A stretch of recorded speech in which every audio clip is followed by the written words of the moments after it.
Ya, jadi hari ini pasien kita adalah pasien ASD dan dalam pemeriksaan transesophageal ekokardiografi untuk intervensi strukturalnya kita akan menilai rim-rim dan kemudian gap daripada ASD untuk menentukan apakah pasien ini layak untuk dilakukan intervensi secara perkutanius atau tidak.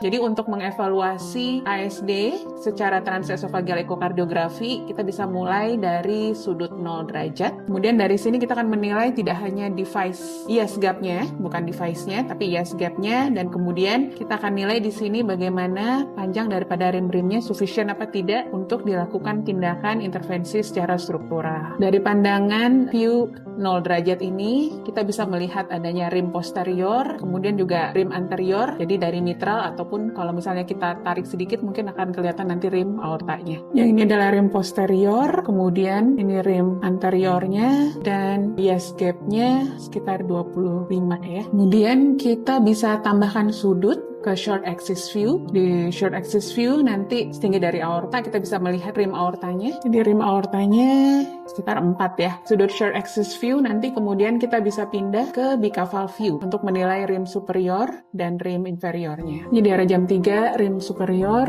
kemudian di arah jam 9-nya adalah rim inferiornya. Kadang kalau misalnya tidak terlalu kelihatan rim inferior, mungkin kita bisa nambahkan antefleksi sedikit. Jadi pada kondisi-kondisi ASD besar atau kita mengalami keraguan tentang adanya defisiensi rim, maka pemeriksaan TE dengan menggunakan 3 dimensi bisa membantu untuk memastikan apakah sebenarnya rimnya sufficient apa tidak. Jadi pada hal ini, seperti pada kasus ini, kita bisa mencoba melakukan pemeriksaan TE dengan cara 3D untuk memastikan apakah rimnya defisien atau tidak. Jadi untuk mengevaluasi ASD secara 3 dimensi, kita memang bisa menggunakan metode seperti multiplane atau di Eko ini dengan X-plane.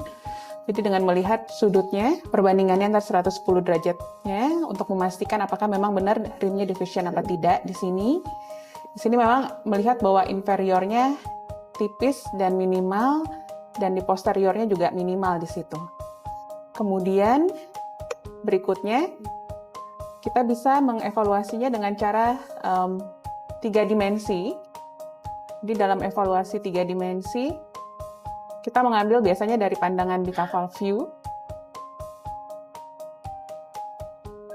Kemudian dari pandangan bicaval view ini, kita ambil di alat ini dengan 3D zoom-nya. Usahakan bahwa semua rim sudah tercover. Dan kemudian pengambilan bisa agak sedikit overgain, karena kemudian nanti gainnya bisa di-stating. Lalu setelah kita mendapatkan gambarannya, gambar itu kita rotate, ya.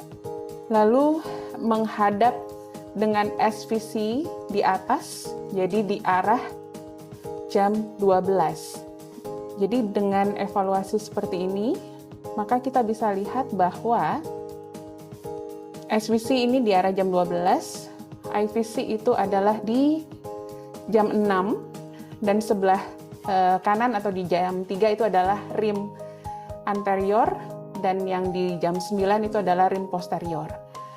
Kalau misalnya gambar perlu dievaluasi atau perlu diperbaiki, maka settingan seperti brightness ataupun mungkin smoothing itu bisa diatur sehingga mendapatkan gambaran yang lebih baik. Atau kalau misalnya ternyata posisinya masih perlu kita perbaiki, jadi dari layout yang ada, secara layout seperti ini, kemudian kita bisa mengambil dengan multi-view untuk merekonstruksi ulang yang mau diambil. Jadi dengan tombol yang ada di sini mungkin dengan menggunakan quick view, jadi dari layout yang ada, maka kemudian kita reposisi lagi posisi yang ada.